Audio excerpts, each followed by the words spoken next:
All right, well, good day, everybody. Hope you're all doing well this fine Sunday. I thought I'd shoot a little video here and show you I guess it's going to be a video of me running the excavator there a little bit there. Going to retrieve some axles out of the trees and make new foundations for some mineral feeders. Anyway, happy birthday, Patty. I think she's, what, 54 today, if I'm not mistaken. So, happy birthday. Yeah, so I just launched the drone there. I've got the four-wheeler out today, and I've got the controller sitting there on the four-wheeler there with me, flying over the workshops there for a moment. I've got a project going on right there, so I'm just waiting for some paint to dry on that project, and thought while the paint's drying I'm going to go fetch these axles out of the trees. So we have this pellet feeder right there that's hooked on to Michelle's little tractor, and the flow limiter inside that thing is just too wide open, and it really works the motor hard, and sometimes it trips the breaker and so forth. So we're feeding these 5/16 inch pellets, and there's just too much flow. So we removed that thing this morning, and I welded some extensions onto it to further limit the flow, and waiting for the paint to dry after I finish welding, painting her back up there. So I'm going to take the drone up here and park it by the trees where the axles are. So when they rolled our house out here, they left the axles, and I picked them up at some point and brought them up here and piled them in these trees just to have them out of the way where I wouldn't be running into them. But we've got these Balin mineral feeders, and they have a steel base and a poly hopper, and the plastic part just lasts forever, but the base just tends to rust through really quickly. So I'm going to take these old axles and saw them up, and I'm going to make new foundations for at least 3 of these mineral feeders. So to do that, I'm going to have to dig the axles out of the trees, and so what we're staring at the trees right now, waiting for me to show up with the excavator. So got the excavator parked under the shed there, and had her warmed up earlier this morning, so she's ready to go. But I had to walk over there and dig her out just now to go and get these axles out. We're all done feeding for the day. We've had a real warm, kind of cloudy morning. We're expecting rain this afternoon, so probably around 3 o'clock or so the rain should start. I hope we get a pretty good jag. You know, really, we're in the middle of a drought. If it wouldn't have been for that hurricane, I think we'd be in a serious drought. But the hurricane kind of came right in the middle of it and gave us some pretty substantial relief. But it's been dry now for a good long while, and we really are needing some rain. So hopefully we're going to get some. So we got all of our cattle kind of moved around. Yesterday I took I took 2 cull cows and 6 yearlings, I think, up to Buffalo early in the morning there, and when I got back home, we hooked up to the big cube feeder and went into Brian and got the cube feeder refilled and bought 1.5 tons of pellets to get us through the first few days of this week, and then Michelle will have to make a midweek trip in there and buy another 70 bags or something like that to get us to the weekend. So I got a really busy week coming up. Got late nights Monday through Thursday, and then Friday might look a little bit normal, and then the week after that I'm going to be in Houston for 3 days. So gotta get our cube feeders, get our cube feeders working fine, but these pellet feeders got to make sure that they're going to work flawless while I'm gone. I think getting this flow limiter fixed is going to improve the reliability of the one that we're pulling behind the tractor there. So yeah, we moved some cows out of the north pasture back into the middle pasture today, and so we're kind of getting all set up here for me to be gone. There I am finally with the excavator, heading over there to the trees to see if I can find them axles. Got I don't know how many of them in there. When I done here today, you'll see that I have dug 4 of them out, but there's still quite a few in there. I have no idea that there was that many in there. I always thought there was 3 per side, so maybe for a total of 6, but I'm guessing there's at least 6 axles left in there after I pulled 4 of them out. So must have been a pretty good number of axles under there when she rolled in. Got to clear a few trees out here to actually get to the axles. So they've been in there for long enough that trees are kind of starting to grow up in there. But the excavator is certainly made to pull them on out, so no worries there.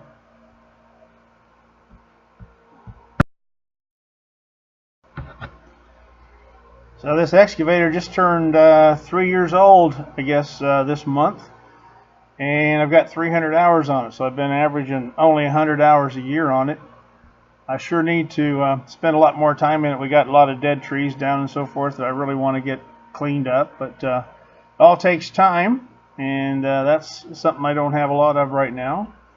But when I get to May, I'm going to be retiring from my day job, and I will have some time to really get serious about getting the place cleaned up and getting it ready for sale and everything. We do have a lot of work to do. We've got some fences to get built, and we've got some work on the house that has to get done. But we've got a lot of just cleaning up to do from the dead trees that are still a consequence of that drought we had back in 2011. And it's going to take some time, but yeah, I got the equipment to do it. Just need to get to where we have the time to do it, and we'll get her all done.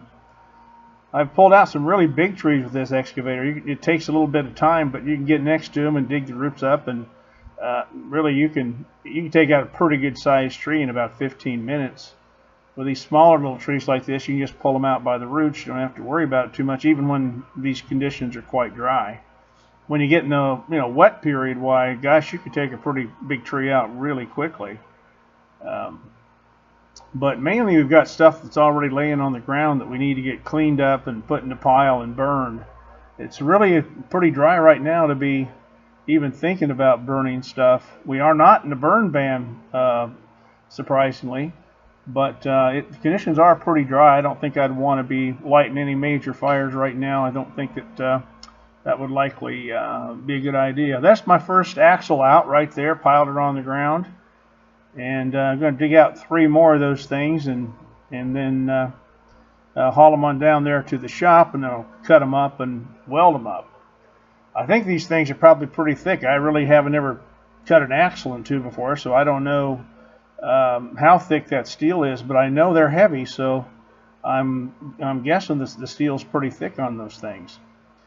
But yeah, these Balin mineral feeders are just fantastic. But they have the base has fairly light steel, and they just rust out really quickly down here in this climate, especially when we tend to have a lot of saline in the in the water and so forth. So I think these things, if I can get them fabricated, will be a really good long-term solution for the mineral feeders.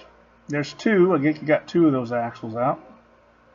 Got some other crap laying right there in the trees that we need to eventually get cleaned up. I think there's some old fence panels we took out of that old building that was set out there in the middle pasture. And so I do need to clean all that stuff up here at some point. All right, I'm just going to shove these trees I pulled out up in there a little bit so they're out of the way, so we don't have to drive on them and so forth. And I'll come back and we'll make a pile and burn them up later. Probably dig some more stuff out of those trees, and probably need to take the rest of those axles in and get them recycled or something. Don't think probably leaving them there is an optimal situation. But yeah, I can pick these 4 axles up and haul them down to the shop, and then I'm going to cut them up and weld them up. So should make some really good bases, I think. Alright, so I'm going to pick these axles up and haul them on down there now, and then just be camera here staring at the trees for a while. So I hope everybody had an awesome Thanksgiving. We certainly did here, had a lot of fun, and appreciated the time off from work, that's for sure. Got a little bit of work done out here actually that needed to get done. I guess since we've past Thanksgiving, we've all got new football coaches, so hopefully that all pans out well for everybody. I don't know if cost is an indicator, but if it is, we got the best coach in the country. That's for damn sure. I think the deal's something like $80 million for 10 years, which is just ludicrous. I have no idea that sane people would make that kind of an offer to hire a coach who's had a pretty bad year, I must say. So I think he was looking at a 5-6 year or something like that. He would have got to 6-6 if he would have got to coach his last game, maybe. But 5-6, we paid $80 million for a coach that's got a 5-6 record this year. I just think that's crazy, and kind of like the coach that we fired. But I guess that doesn't make any difference. I'm certainly not a decision maker in this process. So we're going to try to get these calves over west. We got 127 of those weaned calves over west there. Keep them there at least till after the first of the year, till we get into a new tax year, and then kind of start selling them. Maybe take a load out to San Sab if we can find the time to do it. Price has been staying up pretty decent, so if we can just put a few pounds on them between now and then, I think it's going to be all right. We've got a few cows I'd like to sell as well, and that'll take some time to get all that sorted up and everything as well. But we got some of our baby calves worked last weekend, and so we're getting close to being caught up on the work on the cattle. It's now going to be a matter of getting caught up on the work around the place. So we got corrals we want to redo this winter if we can. Do it while it's cool instead of in August when it's 100 degrees out. We had the big expo in town yesterday at Producers, and that's usually a pretty good time to buy stuff because they have stuff on pretty good sale, pretty good discount, but really didn't have any fancy materials marked down very much yesterday, so we didn't buy any stuff. But I think we're going to put the corrals back in wood. It's easier for me to do it that way, and I really think it's easier on the cattle. It's quiet, doesn't make any noise, and we've never had any trouble with cattle going through it or over it. So the cattle we own, I think, will be just fine. And so I think we'll probably just put it back pretty much same footprint, just new posts and new planks, and it'll be pretty much just like it is now. We'll probably reconfigure just a little bit of the alleyway there so that it'll match up to the prefert system, the tub and stuff we have under the big shed there. But for the most part, it works just fine, and we're not going to mess around with it too much.